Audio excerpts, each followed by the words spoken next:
Sa oras na ito, sa peak of emptiness, si Lin ay nakahiga sa ilalim ng araw at hindi man lang nag-iisip tungkol sa kanyang mga gawain at tinatamasa lamang ang pahinga. Bigla, dumating siya at sinabi sa guro na ginawa niya ito. Naghanda siya ng isang hindi kapani-paniwalang masarap na inumin sa isang iglap. Nagulat si Lin at sinabi sa kanya na mabilis na ilagay ang tube sa loob. Ginawa na niya ito at ibinigay ito sa guro. Agad na tinikman ni Lin ang inumin at naramdaman ang eksaktong parehong lasa. Sinabi niya sa kanya na ito ay isang mahusay na trabaho at papayagan niya siyang gumawa ng 50 higit pang mga cups at maaari siyang magtago ng isa para sa kanyang sarili bilang gantimpala. Nagulat siya at sumagot na nagpapasalamat siya sa guro. Naiintindihan ni Lin na ang mga ito ay mga drink recipes na natanggap para sa daily task at sila ay sobrang masarap kaysa sa mga nakaraan. Kahit ang Ice King ay pahahalagahan ng kanyang culinary masterpiece. Tumingin si Hong at sinabi na ang kanyang mentor ay tanga at handa ring kumita ng pera sa mga kakaibang inumin na ito. Nagtanong si Lin kay Hong, nasaan ang kanyang fried squid? Paano hindi pa ito handa? Hayaan siyang tumingin kay Sai kung paano siya sumusubok para sa kanya. Siya ay mas masahol pa kaysa sa isang daga. Sumagot si Hong sa guro na halos handa na ang lahat. Dadalhin niya ang lahat ngayon. Nagdadala ng pagkain, sinabi niya na ang guro ay dapat mag-enjoy nito. Nagtanong si Hong sa guro, ayos lang ba ang lahat? Mayroon bang dapat idagdag? Sumagot si Lin na ayos lang. Hayaan siyang magpatuloy sa parehong espiritu. Biglang tinanong ni Hong ang guro kung maaari ba siyang makakuha ng pahintulot na sanayin sa sundial. Gusto niyang bumuo ng mas mabilis. Sumagot si Lin sa kanya. Nakita ba niya na walang pasensya siya ulit? Sinabi ni Hong sa guro na gusto niyang maging mas malakas upang ang kanyang sekta ay maging mas ligtas. Sinabi ni Lin sa kanya na huwag mag-alala, ang kanyang sekta ay ligtas, at nananatili lamang siya sa kanya at sumusuporta sa kanya. Si Hong sa sandaling ito ay naisip na ang kanyang guro ay natatakot lamang na siya ay magiging mas malakas kaysa sa kanya. Ngunit sinabi niya sa guro na kung gusto ito ng nakatatandang kapatid ng labis, hayaan siyang umalis. Sasakupan niya ang kanyang mga responsibilidad.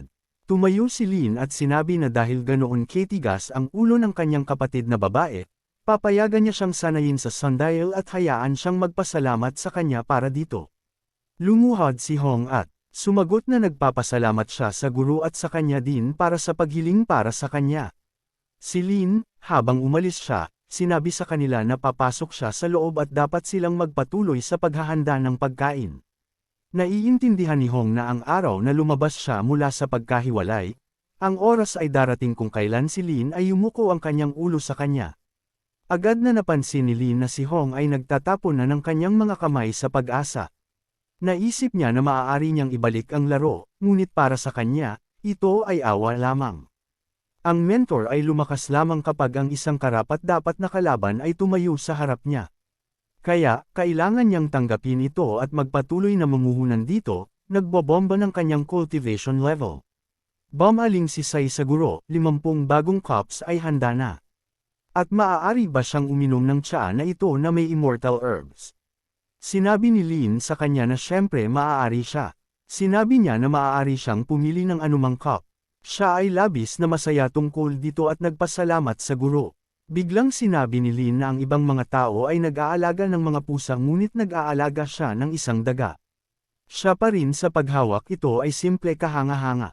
Biglang nagsimulang manginig ang daga at nagtanong kung nasaan ang pusa at labis siyang natatakot sa mga pusa. Sinabi ni Lin na ang sinaunang katawan ni Lu ay aksaya lamang ng oras. Kahit ang isang pusa ay mas maliit kaysa sa kanya. Bukod dito, mayroon siyang 10,000 na mga mandirigma mula sa lihim na mundo sa ilalim ng kanyang proteksyon, at natatakot pa rin siya sa mga pusa. Sumagot siya na ang daga ay natatakot lamang. Nagtanong si Lin sa kanya kung bakit hindi siya pumunta sa pagsasanay sa sundial. Sa loob, ang 100 taon ay lumipas tulad ng isang araw sa labas ng mundo. Ang kanyang sinaunang luo body ay lubos na pololekasan. Sinabi ni Sai na ayaw ng daga. Kung gayon hindi niya makikita ang guro sa loob ng 100 taon, at siya ay malungkot. Bukod pa rito, ang pagsasanay ay nakakabagot. Gusto ng daga na sumama sa guro at kumain ng mga masasarap na bagay. Nagsimulang tumawa si Lin at sinabing nagustuhan niya ito. Sila ay magkatulad sa iyon, hindi tulad ng ilan. At sa pamamagitan ng paraan, sinasabi nila na ang mga demonyo na umabot sa stage ng pagbabago ng espiritu ay maaaring kumuha ng anyo ng tao. Bakit hindi niya siya nakita kailanman sa anyo ng tao? Sumagot siya na ito ay dahil nakalimutan ng daga ang tungkol dito. Iminungkahi ni Lin na subukan nila ito ngayon. Sinabi niya na ayos lang ang lahat. At bigla, hindi inaasahan, naging isang mouse girl siya. Nagulat si Lin at sumagot na siya ay isang miniature luo tree. Ngunit si Lin ay medyo nabigla at tinanong, ano ang hell? Nagtanong siya sa guro, ano ang nangyari? Mukhang masama ba ang daga? Isinara ni Lin ang kanyang mga mata at sinabi, ito ay masyadong masama. Ito ay masyadong nakakatakot. At tinanong siya, sinasadya ba niya siyang tinutukso? Sumagot si Sai na hindi sa lahat. At sinubukan ng husto ng daga. Ngunit para sa ilang kadahilanan, mapapanatili lamang niya ang hitsura na ito. At ngayon siya ay nasaktan. Biglang sinabi ni Lin sa kanya na huwag mag-alala, at hiniling sa kanya na bumalik. Nakita ni Lin na darating siya at sinabi na ang kalahating stick ng incense ay lumipas na, ngunit hindi pa rin siya nagbago.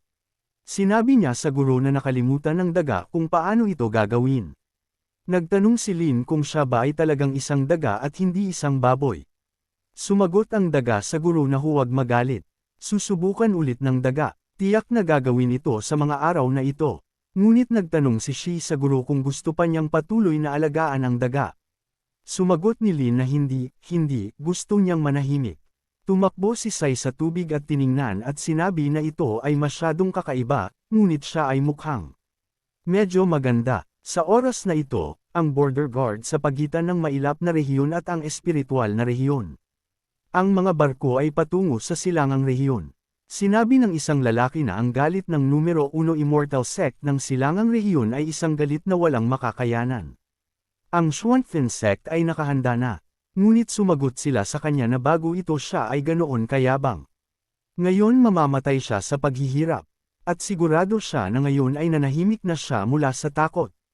Ngunit bigla, isang lingkod ang dumating sa kanila at sinabi sa batang maestro na ang labanan ay nagsimula na at mayroon ng labanan sa labas. Nagsimulang insultuhan ng Ginoo siya at sinabi sa kanya na ipaliwanag ng maayos kung sino ang nakikipaglaban sa sino kung hindi babasagin niya ang kanyang leeg at ihahagis siya sa isang imburnal upang pakainin ang mga uod. Sinabi ng lingkod na ito ay ang Heavenly Ascension Sect. Ang kanilang mga tropa ay sumalakay lamang sa mailap na rehiyon. Lumabas ang maestro sa kanyang silid at tinanong ang lingkod kung ano ang sinabi niya, at masaya siya na ang Heavenly Ascension Sect ay dumating na sa wakas, at ang mga kaawa-awang savage na ito ay naglakas loob na tumayo sa kanya. Alam niya na ang kanilang mga araw ay nabibilang. Anong tanawin iyon? Sa sandaling ito, sa mailap na rehiyon, sa Mountain-Moving Sect, sinabi ng Lord na isang malaking hukbo ang sumusulong patungo sa kanila. Gaano karaming mga cultivator ang kasangkot? Sinabi ng matanda sa matandang lalaki na nagmamakaawa siya sa kanya na huwag maging isang bayani sa oras na ito. Kung walang paraan palabas, tumakbo lang siya. Pagkatapos ng lahat, siya ang kanilang pinakamalakas na tagapagtanggol, ang simbolo ng pananampalataya ng lahat ng mga lokal na cultivator. Kung mamatay siya, ito ay magiging isang hindi maaayos na pagkawala. Ngunit sa Swan-Ain Sect, ang lugar ng pagsasanay ay naghahanda na at sumigaw. Ang kaaway ay nasa tarangkahan at hayaan ang lahat na maghanda at inaatake na sila. Nasaan ang kanilang pinuno? Sinabi ni Xiao na pagkatapos ng 500 taon ng mahirap na pagsasanay, kaunti pa rin siya sa paggamit ng fusion steel. At tila sa kanya na ang simple pagkulong sa kanyang sarili sa pagkahiwalay ay hindi sapat para sa isang breakthrough. Sinabi ni Sua na dapat pa rin siyang masaya, kung hindi dahil sa teknik at mga tableta na ibinigay sa kanya ng kanyang younger brother, hindi siya umunlad ng isang hakbang sa mga 500 taon na ito. Kahit na nabuhay si B sa kanyang buong buhay, nagtanong ang mga mandirigma, nasaan ang pinuno? Bakit hindi pa siya lumabas? Lumabas ang pinuno at sinabi na ang labanan ay hindi maiwasan. Ang lahat na kaya nilang gawin ay lumaban hanggang sa huli. Sa kabutihang palad, nagawa niyang makalusot sa fusion stage bago ang laban. At bigla, nakita niya ang isang anino sa apoy at tinanong, may darating ba? Ngunit sino ito? Ang aura na ito ay nakakatakot na malakas, kahit na nalampasan ang younger brother. At bigla, lumitaw si Hong mismo mula sa apoy. Sinabi ni Jiao na ito ang kanyang nakatatandang disipulo at isang karapat-dapat na disipulo ng dakilang guro. Ang kanyang talento ay simple nakakatakot. At hiniling niya sa kanya na sabihin sa kanya kung anong stage ang naabot niya. Ngunit nagalit si Hong at sinabi, paano siya naglakas loob? At anong klaseng walang hiya na mga salita? Nang hindi nagpapatuloy sa pag-uusap, agad niya siyang inatakihan. Sinabi ni So kay Hong na ang kanyang nakatatandang kapatid ay nagkamali lamang ng salita. Sila ay mga disipulo ng parehong sekta pagkatapos ng lahat. Bakit lumaban? Nagtanong si Hong. Isang disipulo ng isang tiyak na sekta. At bigla siyang nagsimulang tumawa ng malakas. Siya ang pinakadakilang maestro ng demonyong landas, isang tunay na immortal. At paano ang mga kaawa-awang langgam na tulad nila ay umaasa sa kanyang patronage? Kung hindi dahil kay Lin, hindi niya sinayang ang kanyang oras dito. Ngunit ngayon ang lahat ay nagbago. Nagalit si Su at sinabi na siya ay ganap na nabaliw mula sa pagsasanay. Dapat niyang panuunin ang kanyang wika o kung hindi magrereklamo siya sa younger brother. Yeah, sinabi ni Hong sa kanya na gawin ang gusto niya. Wala siya sa kanya. Pagkatapos ng lahat, hindi niya man lang maaligan ang kanyang sarili ngayon. Kung madala niya siya dito sa kanyang kasalukuyang lakas, sino ang magpapaamo sa sino ay isang katanungan pa rin. Idinagdag ni Hong na ang ganoong hindi maihihambing na kayamanan sa halip na aksayahin ito dito, mas mabuti na ibigay ito sa kanya. Nagulat si Xiao at tinawag siyang walang hiya at tinanong kung ano ang ginagawa niya. Hindi ba talaga siya natatakot na parusahan siya ni junior brother Ya? Ngunit iniwan ni Hong sila ng walang pagkakataon at sumigaw para sa kanilang lahat na umalis. At nagbuga siya ng apoy mula sa kanyang sarili at patungo sa kanyang mga tauhan. Nagulat ang pinuno at sinabi, anong makapangyarihang espiritual na puwersa? Hindi ko inaasahan na kahit na naglakas loob siyang makalusot sa fusion stage, hindi niya makayanan ang presyon ng mag-isa. Sino ang disipulo na ito ni junior brother? Itumingin si Hong at sinabi na ito ay isang pulutong ng walang halaga na mga insekto. Ngunit bigla siyang nagulat at tinanong, ano ang nangyayari? Bakit hindi pa gumalaw ang sundial ng 1 sentimeter? Sumigaw ang pinuno kay Hong na siya ang disipulo ni junior brother Y, ang pinakadakilang henyo ng kanilang sekta. At ang sekta ay palaging sumusuporta sa kanya. Bakit siya yumuko sa ganoong masasamang aksyon? Nagalit si Hong nang marinig niya ang tungkol sa walang kwenta na tao at tinanong kung sino siya upang turuan siya. Hindi siya nakinig sa kanya at inatakihan agad. Tumayo ang pinuno at tinanong, anong klaseng kapangyarihan? Ang disipulo ay tinamaan lamang siya ng bahagya at hindi man lang siya makalaban. At ang pagkakaiba mula sa sino siya bago pumasok sa sundial ay simple napakalaki. Nagalit si Hong at tinanong kung bakit some small fry dared to tell him what to do. Hindi niya sila pinatay agad. That was already a great mercy on his part. Sinabi ng pinuno na ang Ascension Sect Army ay dumating na. Yell-ing, ang pangunahing may sala, hayaan siyang lumabas agad at tanggapin ang kanyang kamatayan. Tumakbo si Hong upang umatake at sinabi, sakto sa oras, at oras na upang harapin ang taong ito. Ang pinuno ay nagsabi rin sa kanyang mga tao na pumunta ng mabilis, at kailangan siyang pigilan. Ngunit si Lin ay nagpapahinga sa buong oras na ito at sinabi na ang malayang pag-inom ng tsaa na may gatas ay ang nagpapahalaga sa buhay. Naiintindihan ni Hong na ito ay isang kahihiyan para sa isang cultivator at ang ganoong slovenly sa loobin at tinawag niya ang kanyang sarili na immortal. Ito ay swerte lamang ng umiti sa kanya. Hindi sinasadya siyang nakatanggap ng pinakamataas na pagpapala at iyon ang dahilan kung bakit nakakuha siya ng napakaraming bihirang techniques at walang presyo na mga mapagkukunan. Ngunit ngayon ang lahat ay magiging kanya. Nakita ni Lin ang kanyang disipulo na sa wakas ay lumabas mula sa pagkahiwalay. Sobrang namiss siya ng guro. Sumagot si Hong na ang Heavenly Ascension Sect ay dumating na. Mayroon ng labanan para sa kanyang buhay sa labas at nagpapahinga siya ng payapa. Hindi ba siya natatakot na mamatay? Nagtanong si Lin. Umaatake na ba sila? Bakit wala siyang alam? Sumagot si Hong na tinatamasa niya ang kanyang maginhawang maliit na mundo sa likod ng soundproof barrier at pinipigilan niya siya mula sa mundong ito. Siyempre, wala siyang narinig at ngayon hayaan siyang makinig ng maingat.